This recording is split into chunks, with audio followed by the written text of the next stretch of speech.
ಎಲ್ಲರಿಗೂ ನಮಸ್ಕಾರ. ಇಂದು ನಾವು ನಿಮಗೆ ಲವಂಗದ ಮೂಲಕ ಶಕ್ತಿಶಾಲಿ ವಶೀಕರಣ ತಂತ್ರವನ್ನು ಹೇಳಿಕೊಡುತ್ತಿದ್ದೇವೆ. ಈ ತಂತ್ರವನ್ನು ಮಾಡುವುದರಿಂದ ನೀವು ಇಷ್ಟಪಟ್ಟ ಸ್ತ್ರೀ ಅಥವಾ ಪುರುಷ ನಿಮ್ಮ ವಶವಾಗುತ್ತಾರೆ.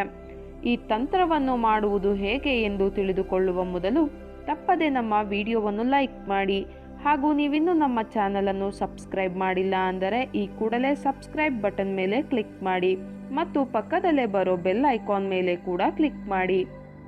ಈ ವಶೀಕರಣ ತಂತ್ರವನ್ನು ಮಾಡುವುದಕ್ಕೆ 2 ಲವಂಗ, ಎಕ್ಕದ ಎಲೆ, ಪ್ಲೇನ್ ಪೇಪರ್, ಅರಿಶಿಣ ಹಾಗೂ ಕೆಂಪು ಮಾರ್ಕರ್ ಪೆನ್ ಬೇಕಾಗುತ್ತದೆ. ಮೊದಲಿಗೆ ಎಕ್ಕದ ಎಲೆಯ ಮೇಲೆ ಒಂದು ಸ್ತ್ರೀಯ ಚಿತ್ರವನ್ನು ಬರೆದುಕೊಳ್ಳಿ. ನಂತರ ಅದರ ಪಕ್ಕದಲ್ಲಿ ನೀವು ಯಾರನ್ನ ವಶೀಕರಣ ಮಾಡಿಕೊಳ್ಳಬೇಕು ಅಂತ ಇರ್ತೀರಾ ಅವರ ಹೆಸರು, ಅದರ ಜೊತೆಗೆ ಪ್ಲಸ್ ಚಿಹ್ನೆಯನ್ನು ಬಳಸಿ ನಿಮ್ಮ ಹೆಸರನ್ನು ಬರೆದುಕೊಳ್ಳಿ. ಉದಾಹರಣೆಗೆ ಸ್ತ್ರೀ ಹೆಸರನ್ನು ಕವಿತಾ ಎಂದು ಬರೆದುಕೊಳ್ಳಿ ಹಾಗೂ ನಿಮ್ಮ ಹೆಸರನ್ನು ಸುರೇಶ್ ಎಂದು ಬರೆದುಕೊಳ್ಳಿ. ನಂತರ ಎಲೆಯ ಮೇಲೆ ಸ್ವಸ್ತಿಕ್ ಚಿಹ್ನೆಯನ್ನು ಬರೆಯಬೇಕು. ಅದನ್ನು ನೀವು ಅರಿಶಿಣದ ನೀರಿನ ಸಹಾಯದಿಂದ ಬರೆಯಬೇಕು ವೀಕ್ಷಕರೇ. ಅದಾದ ನಂತರ ನಿಮ್ಮ ಹೆಸರಿನ ಮೇಲೆ 1 ಲವಂಗ ಹಾಗೂ ನೀವು ವಶೀಕರಣ ಮಾಡುವವರ ಹೆಸರಿನ ಮೇಲೆ 1 ಲವಂಗವನ್ನು ಇಡಬೇಕು.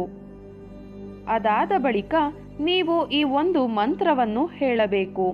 ಆ ಮಂತ್ರ ಯಾವುದು ಎಂದರೆ ಓಂ ನಮೋ ಕಾಮುರುದೇವ್ ಅಮುಕಿ ಮಂ ಹೃದಯ ವಶ್ಯಂ ಮೇ ಕುರು ಕುರು ಪಟ್ ಸ್ವಾಹ.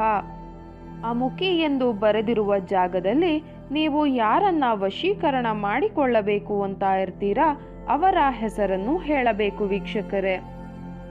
ಈ ಒಂದು ಮಂತ್ರವನ್ನು ನೀವು 108 ಬಾರಿ ಹೇಳಬೇಕು. ಅದಾದ ಬಳಿಕ ಎಕ್ಕದ ಎಲೆಯನ್ನು ಪುಟ್ಟದಾಗಿ ನೀವು ಮಡಚಬೇಕು. ನಂತರ ಮಡಚಿದ ಎಕ್ಕದ ಎಲೆಯನ್ನು ದಾರದ ಸಹಾಯದಿಂದ ಕಟ್ಟಬೇಕು. ಕಟ್ಟಿದ ಬಳಿಕ ಆ ಎಲೆಯ ಗಂಟನ್ನು ನೀವು ಒಂದು ಸೂಜಿಯಿಂದ ಚುಚ್ಚಬೇಕು. ನಂತರ 7 ಬಾರಿ ಉಫ್ ಉಫ್ ಎಂದು ಉರುಬಬೇಕು ವೀಕ್ಷಕರೇ. ಈ ರೀತಿಯಾಗಿ ನೀವು ಮಾಡಿದ ನಂತರ ಆ ಗಂಟನ್ನು ಸ್ಮಶಾನದ ಬಳಿ ಹೂತು ಹಾಕಿ ಬಿಡಬೇಕು. ಈ ರೀತಿಯಾಗಿ ನೀವು ಮಾಡುವುದರಿಂದ ನೀವು ಇಷ್ಟಪಟ್ಟವರು ನಿಮ್ಮ ವಶವಾಗುತ್ತಾರೆ. ಈ ವಶೀಕರಣ ತಂತ್ರ ನಿಮಗೆ ಇಷ್ಟ ಆದಲ್ಲಿ ವಿಡಿಯೋವನ್ನು ಲೈಕ್ ಮಾಡಿ, ಶೇರ್ ಮಾಡಿ ಹಾಗೂ ಸಬ್ಸ್ಕ್ರೈಬ್ ಮಾಡಿ.